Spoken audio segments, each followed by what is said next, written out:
All right, let's jump right into this explainer. Today, we're diagnosing a massive issue, the hidden systemic symptoms of an out-of-control maintenance program.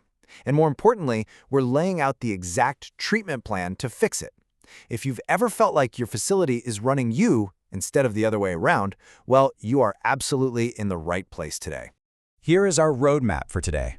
We're going to cover 1. The firefighting trap, 2. 5 signs of chaos, 3. The cycle of failure, 4. 4 steps to recovery, and 5. Sustaining the cure.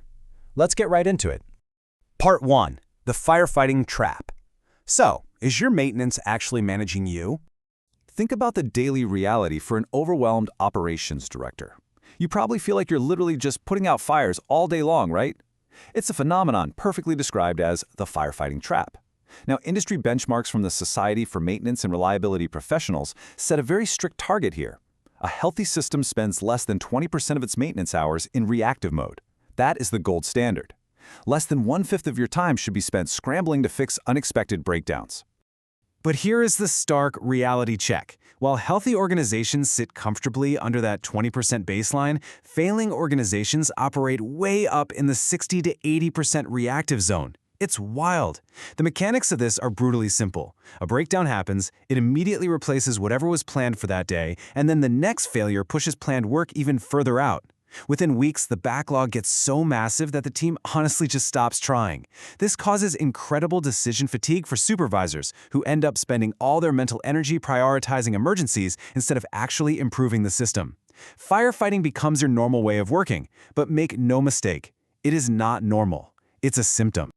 Moving on to Part 2, 5 signs of chaos. These are the symptoms of a sick system. If you're operating in that out-of-control zone, your system is definitely showing clinical symptoms. Let's break these down so you can identify exactly where the bleeding is happening in your own operation. Sign 1 is that firefighting becomes normal, because preventative plans are either totally ignored or just blindly copied from OEM manuals without adjusting for real-world corrosive environments or loads. Think about it. A pump running long hours in a harsh setting absolutely cannot use the same maintenance frequency as an identical pump in a clean, controlled environment. If the plan doesn't reflect reality, it's not a plan. It's really just a template. Sign 2. Ask yourself a simple question. Can you pull your corrective history for your most critical assets in a few minutes? Or does that vital knowledge just disappear the moment a skilled technician leaves the company? If your maintenance history is informally stored in notebooks, messaging apps, or scattered across spreadsheets, you don't actually have asset management. You just have trapped knowledge. Every single intervention needs to be linked to a specific asset ID inside a computerized maintenance management system, or CMMS. Without that, your decisions are based on pure intuition, not hard evidence. Sign 3 pops up when those baseline indicators, mean time between failures and mean time to repair, are just estimated rather than calculated by actual system data. If you can't generate these directly from your system, your operation is effectively flying blind. This means your preventative intervals, your workforce planning, and your spare part strategies, they're pure guesswork disguised as experience. You have absolutely no way to know if your maintenance intervals are too frequent, too late, or just completely misaligned with how the machine actually fails. Then we hit sign 4. Preventative maintenance, or PM. Compliance drops below 80%. PM compliance is honestly one of the clearest indicators of whether your maintenance exists in reality or just on paper. World-class organizations keep this above 95%. But in sick systems, it sits way below 60%. Why? Well, because the labor capacity is totally exhausted by emergencies. Required spare parts aren't there when you need them, or technicians simply don't trust the tasks because they were never validated against real failure modes. Finally, sign 5 brilliantly illustrates the whole crisis. It's an unmanaged backlog.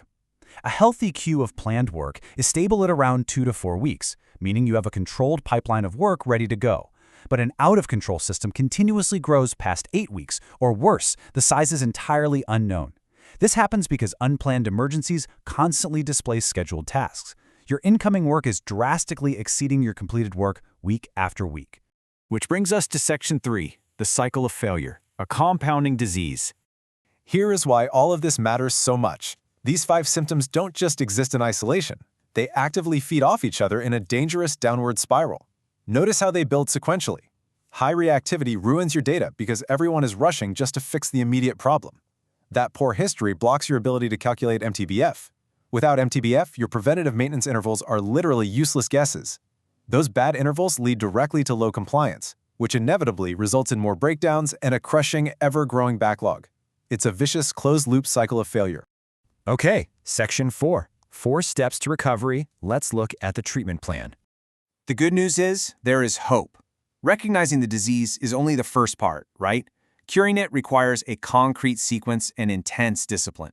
If you execute this properly, it usually takes about 60 to 90 days to see initial stabilized improvement. Now, before you just throw more money at the problem, increase resources, or add random tasks, you must follow these 4 exact steps sequentially to stop the bleeding and regain operational control. Let's walk through it. Steps 1 and 2 are your foundation. You have to confirm what you are actually maintaining. In many sites, an incredible 20 to 40% of assets are simply missing from the register, duplicated or misclassified, and anything missing is effectively unmanaged. Once you find and tag them, step 2 is to rebuild your tasks to prevent what actually fails under real loads.